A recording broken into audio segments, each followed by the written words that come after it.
C'est avec précaution que les populations maliennes se sont rendues aux urnes pour élire les 147 députés qui doivent siéger à l'Assemblée nationale. Si dans certaines salles, des gels hydroalcooliques sont disposés, il faut croire que toutes les dispositions n'ont pas été prises par les autorités pour éviter la propagation de la maladie. On a pu commencer à 8 heures à voter, mais concernant les kits sanitaires, il n'y avait pas de kits sanitaires. Donc nous-mêmes, on a cherché notre moyen de bord, et c'est quelques kits et gels pour l'ensemble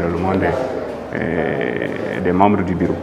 Les quelques rares votants qui ont pris leur courage à deux mains pour accomplir leur devoir citoyen, malgré la menace du coronavirus, estiment que cela en valait la peine. Le coronavirus ne doit pas nous empêcher de voter. Il faut juste prendre ses précautions pour venir accomplir son devoir citoyen. Sans quoi, demain, on ne pourra pas critiquer l'action de ceux qui ont été élus par d'autres. Raison pour laquelle chacun doit voter. On est obligé de venir parce que le mandat est expiré il y a 2 ans maintenant. Donc il va falloir qu'on vienne voter pour au moins se départager les choses. C'est tout à fait normal.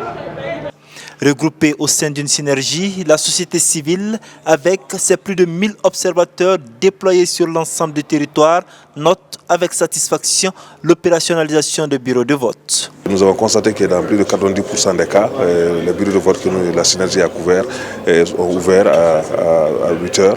Il y a peu qui ont ouvert après 8 heures, donc ça c'est un motif de satisfaction. Si à la mi-journée, le taux de participation ne dépassait pas les 25% dans la capitale, il faut noter que le scrutin a été entaché par des enlèvements du personnel et du matériel électoral dans certaines régions du nord du pays.